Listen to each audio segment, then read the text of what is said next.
Un jour, il sera seul de nouveau, avec son malheur et son bonheur, mais qui lui viendront de lui-même. Peut-être que ceux qui se tireront de ce pas seront les héros de l'avenir. C'est très possible. Espérons qu'il y en aura encore. Je me souviens avoir lu dans le livre d'un auteur allemand de l'entre-deux-guerres. Je me souviens du titre, Le Dernier Civil, de Ernst Gläser. Ça, j'avais lu ça. Que lorsque la liberté aurait déserté le monde, il resterait toujours un homme pour en rêver. Je crois. Je crois que c'est déjà commencé même.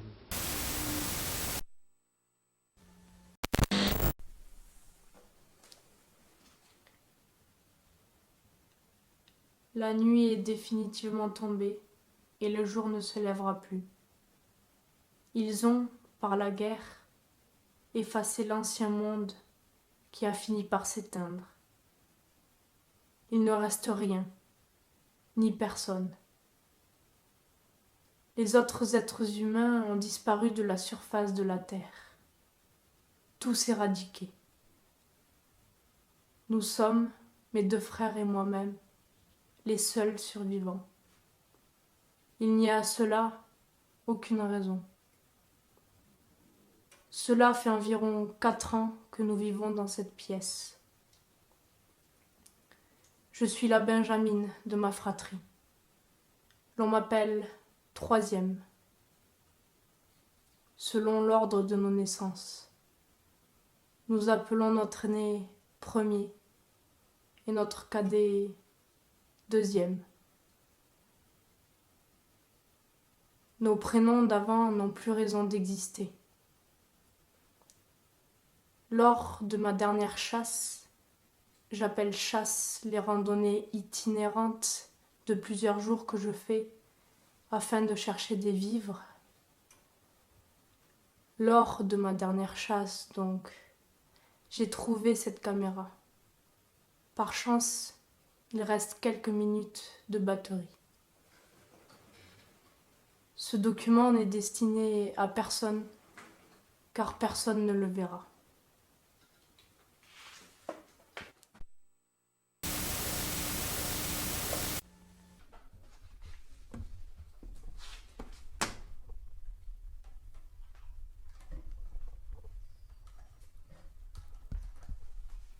Voici premier.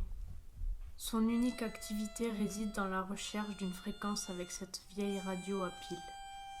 Il espère encore capter le son d'une voix. Bientôt le stock de piles sera épuisé et son espoir s'évanouira à jamais.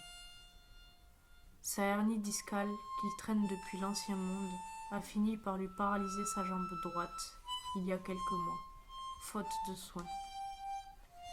Il est inapte à la chasse.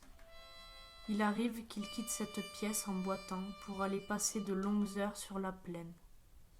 Là, il tente de retrouver dans la nuit éternelle le paysage de son passé. Je crois qu'il est nostalgique. Tous les jours, il nous lit à voix haute un poème du seul recueil qui lui reste, Serre chaude de Maeterlinck. Tous les autres livres, nous les avons brûlés pour allumer le feu. Voici deuxième. La guerre l'a rendu inerte et aphasique. Il ne réagit plus à rien, ne sait plus parler.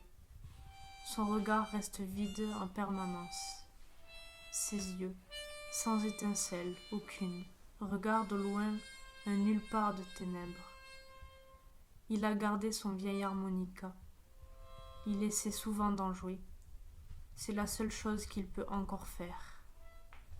Parfois, le soir, nous le déguisons et il interprète ce que nous avons appelé la scénette de l'ancien monde. Ça nous divertit. Moi, je n'en peux plus de tout cela. Mes chasses sont de plus en plus longues et infructueuses. Je n'ai plus la force de subvenir à nos besoins. Il n'y a plus rien. Rien autour, rien nulle part. Tout est mort. Plus aucune réserve. C'est ici que nous allons disparaître.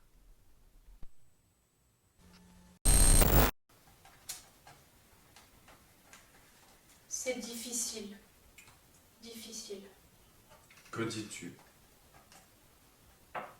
Je dis, c'est difficile. Tu as tort. Il faut partir. Oui. Mais deuxième dort. Non. Il se repose. Il y a quelque chose de fascinant et de bouleversant dans son sommeil. Oui. Cette nuit, quand tu dormais, tu as prononcé son nom d'avant. Ne le dis pas. Avec tendresse.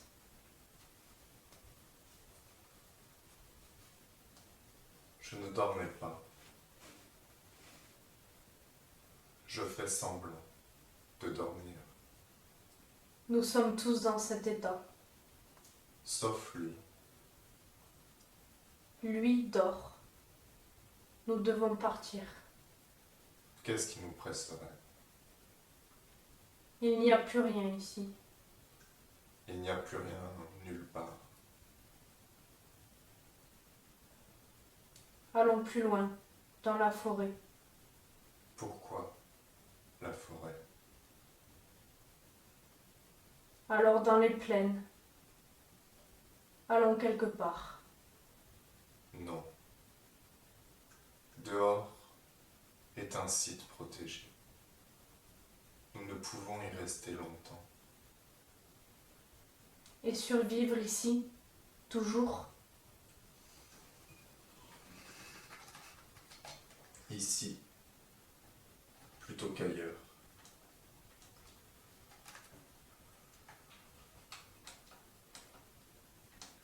Rien à faire.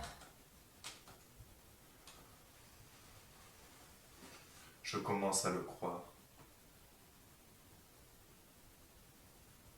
Tu n'as pas tout essayé. C'est ce que j'ai longtemps pensé. Mais oui, j'ai tout essayé. Il n'y a qu'à attendre. En attendant, rien ne se passe.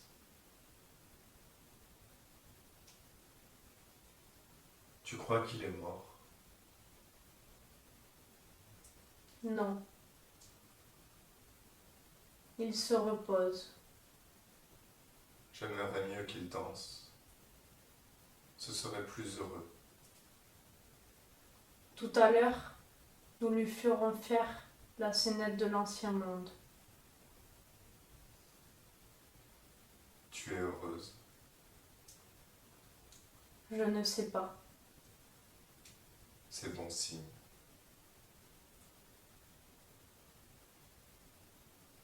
Je vais lire un poème.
Je pleure, les lèvres fanées, où les baisers ne sont pas nés. et les désirs abandonnés sous les tristesses moissonnées. Toujours la pluie à l'horizon, toujours la neige sur les grèves, tandis qu'au seuil clos de mes rêves, des loups couchés sur le gazon observent dans mon âme lasse les yeux ternis dans le passé, tout le sang autrefois versé des agneaux mourants sur la glace. Seule la lune éclaire enfin de sa tristesse monotone où gèle l'herbe de l'automne, mes désirs malades de faim.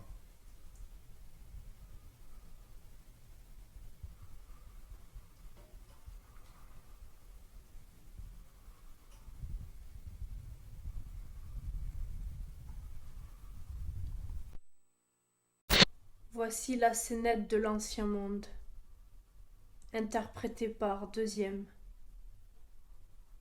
Premier est le spectateur.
Il restera la mer quand même.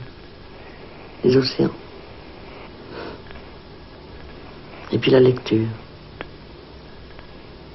Les gens vont redécouvrir ça. Un homme un jour lira. Et puis tout recommencera. Ça commencera comme ça, par une indiscipline, un risque pris par l'homme envers lui-même. Un jour, il sera seul de nouveau, avec son malheur et son bonheur, mais qui lui viendront de lui-même.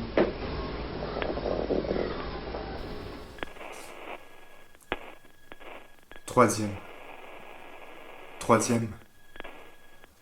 Réveille-toi. Qu'y a-t-il? J'ai entendu une voix à la radio.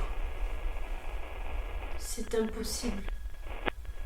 Tu l'as dit toi-même. Je crois que c'est Marguerite Duras qui parlait. Que disait-elle? Elle disait cela. Et un jour, il sera seul de nouveau, avec son malheur et son bonheur, mais qui lui viendront de lui-même. Cette femme est morte, comme les autres. Je l'ai pourtant entendu. C'était sans doute un songe, ou peut-être un son, depuis longtemps perdu, errant dans les ondes, et qui revient parfois.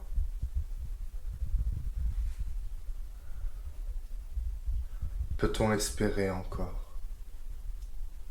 Nous pouvons toujours espérer, mais croire qu'en nous-mêmes. Rendons-nous.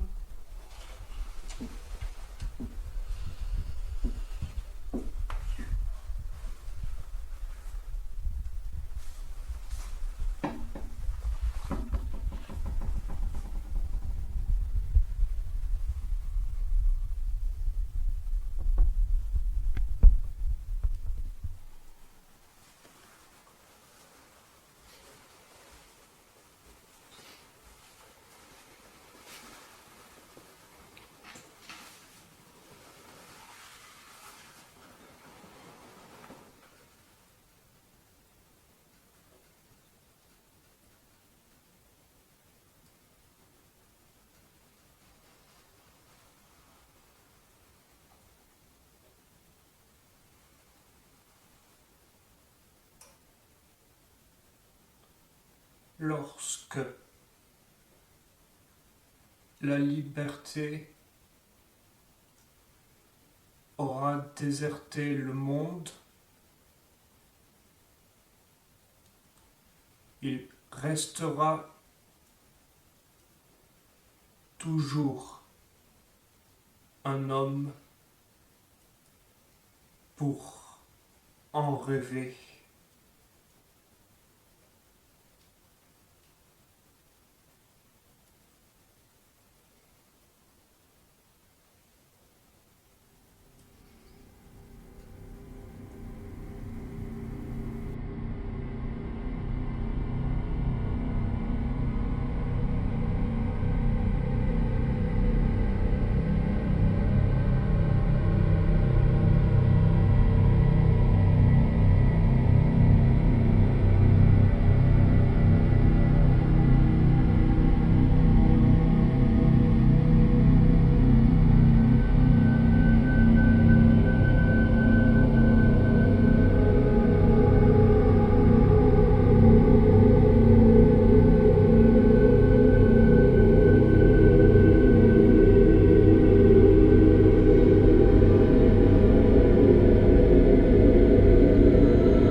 Nous partons. Tu as décidé que nous partions. Oui, c'est décidé. Nous partons. Alors nous partons. Où allons-nous? Vers le sud. Il n'y a rien. Pas plus, pas moins qu'ailleurs. Je ne peux pas marcher. Il faudra. Que prenons-nous? Nous n'avons rien, Le livre, si tu veux. la radio. Nous ne pouvons pas tout prendre.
Au revoir.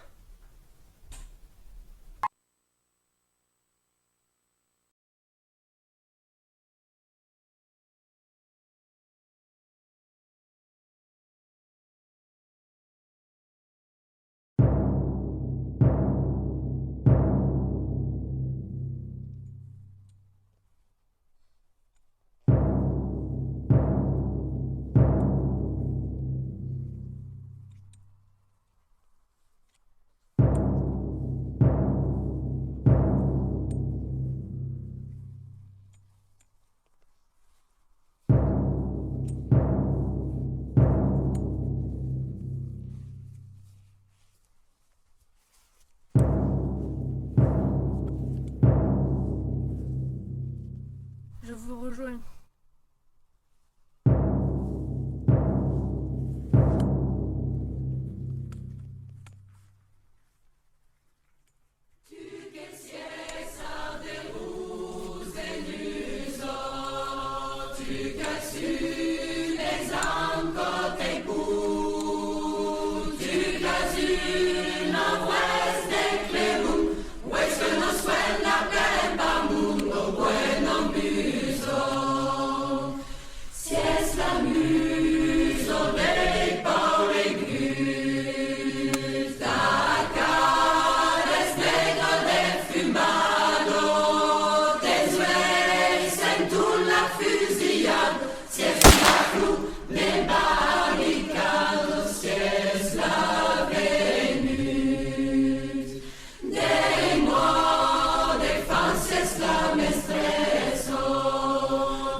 Como si es bello.